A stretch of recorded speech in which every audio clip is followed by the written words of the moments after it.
Bismillahirrahmanirrahim. Assalamualaikum warahmatullahi wabarakatuh. Assalatu wassalamu ala asrafil anbiya wal mursalin sayyidina wa maulana Muhammadin wa ala alihi wa sahbihi ajma'in, amma ba'du. Bersyukur kepada Allah Subhanahu wa taala dengan mengucapkan alhamdulillahirabbil alamin atas nikmat Islam dan iman kepada kita semuanya.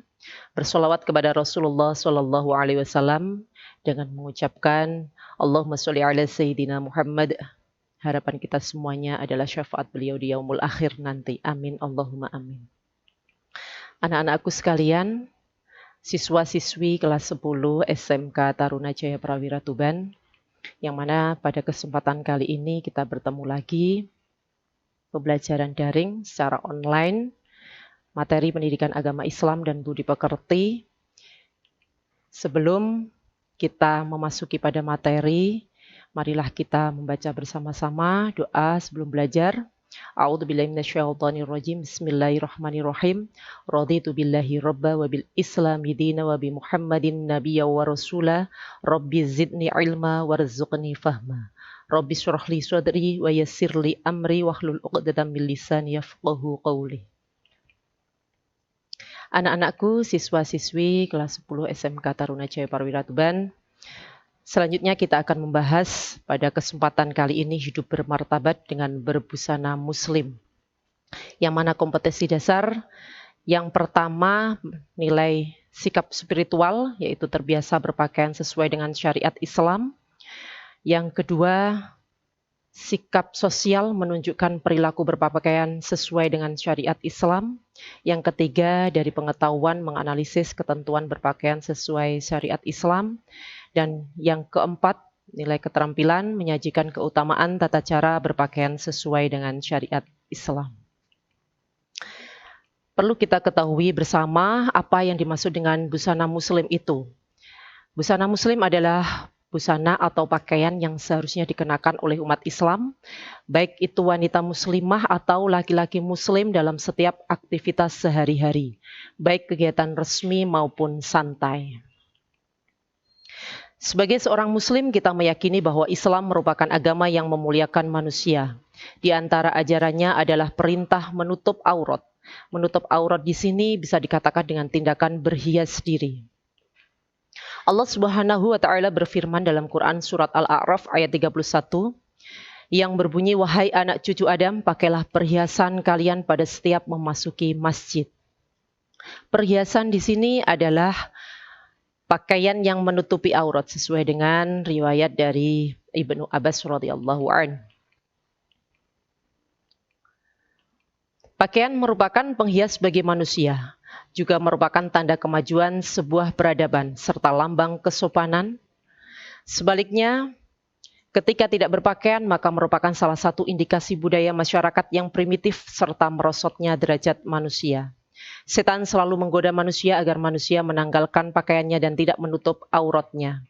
Allah Subhanahu wa taala mengingatkan agar manusia tidak tertipu dengan godaan setan sebagaimana firman Allah Subhanahu wa taala dalam Quran surat Al-A'raf ayat 27 yang berbunyi, wahai anak cucu Adam, janganlah kalian tertipu oleh setan sebagaimana dia telah mengeluarkan ibu bapak kalian dari surga dengan menanggalkan pakaian keduanya untuk memperlihatkan aurat keduanya.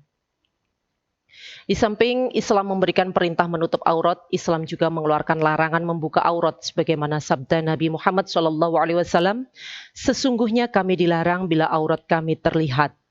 Ketika Islam memerintahkan sesuatu, pasti terdapat manfaat ketika dilakukan, dan sebaliknya ketika Islam melarang sesuatu, pasti di situ juga terdapat bahaya apabila dilakukan.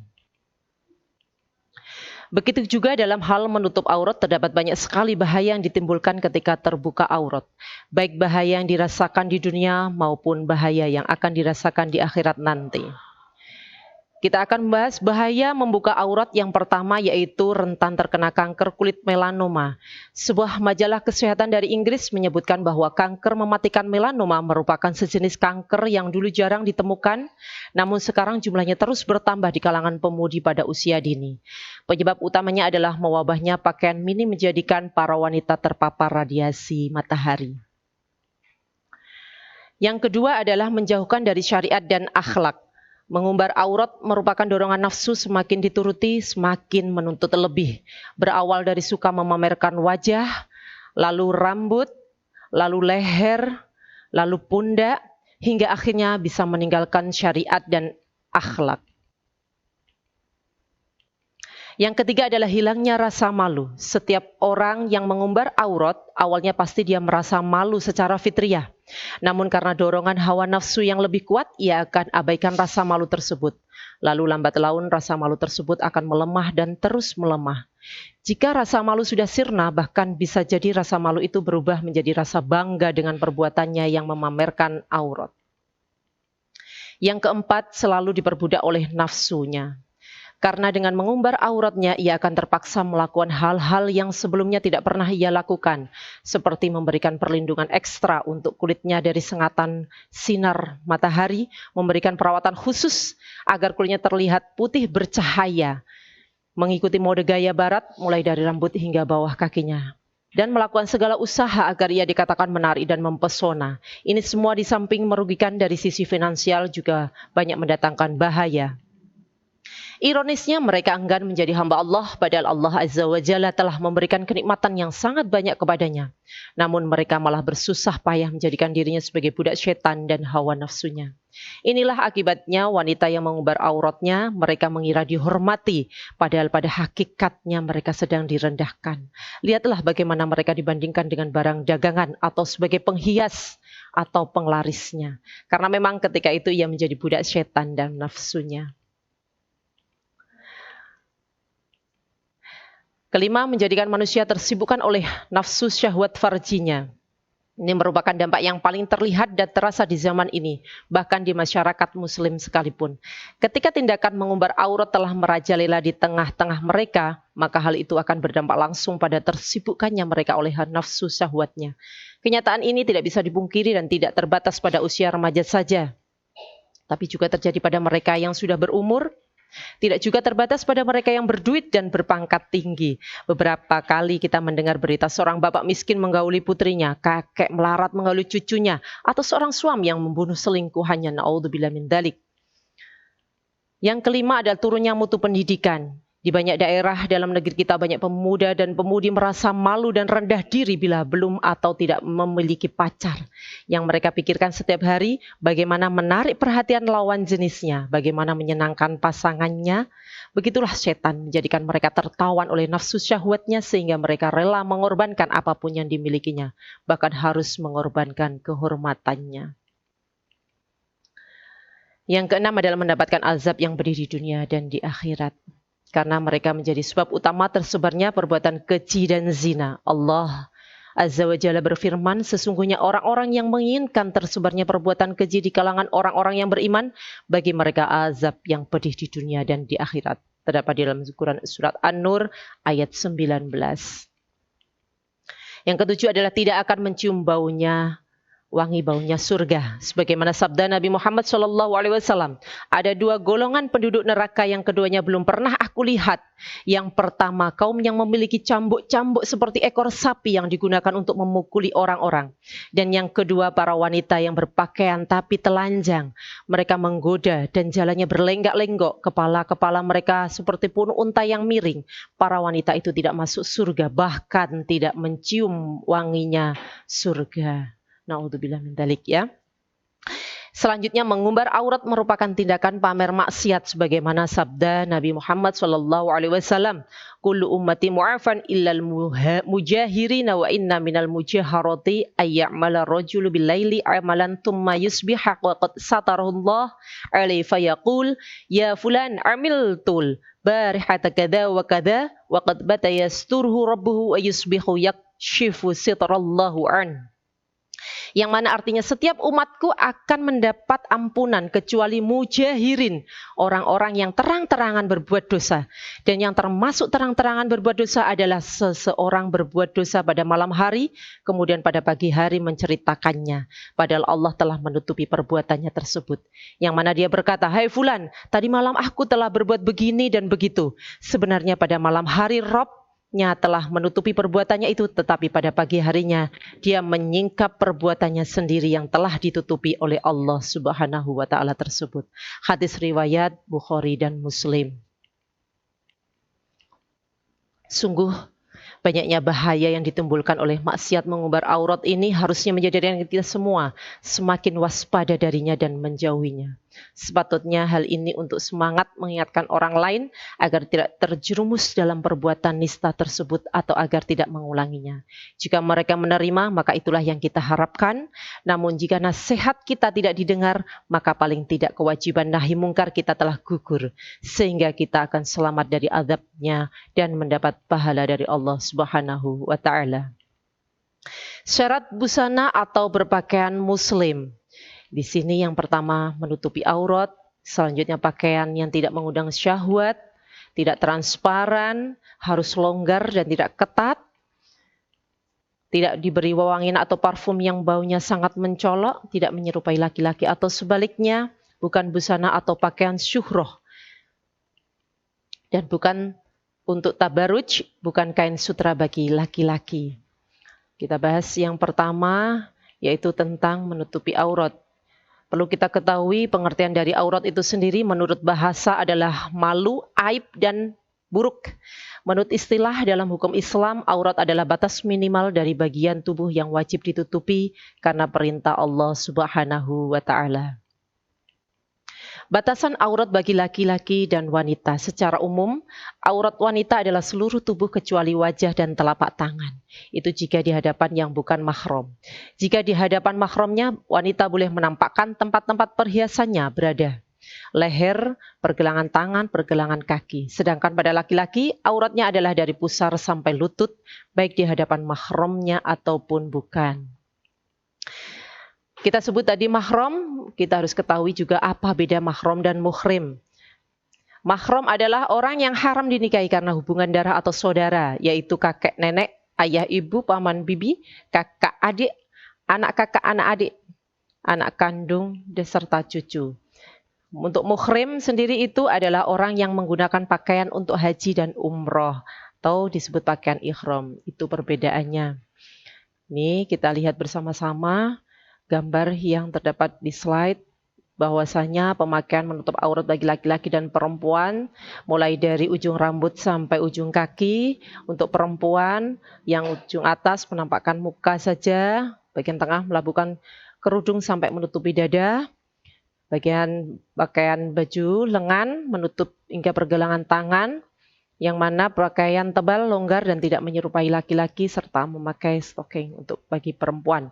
Untuk yang laki-laki tidak terlalu nipis dan ketat hingga menampakkan buntut aurat, menutup aurat antara pusar ke lutut, pakaian tidak menyerupai dari perempuan. Perintah menutup aurat bagi laki-laki terdapat di dalam Quran Surat An-Nur ayat 30. Yang berbunyi, katakanlah kepada orang laki-laki yang beriman, hendaklah mereka menahan pandangannya dan memelihara kemaluannya. Yang demikian itu adalah lebih suci bagi mereka. Sesungguhnya Allah Maha mengetahui apa yang mereka perbuat. Terdapat Quran Surat An-Nur ayat 31 yang mana di sini adalah perintah menutup aurat bagi perempuan. Yang mana artinya adalah katakanlah kepada wanita beriman, hendaklah mereka menahan pandangannya dan memelihara kemaluannya, dan janganlah mereka menampakkan perhiasannya kecuali yang biasa nampak darinya.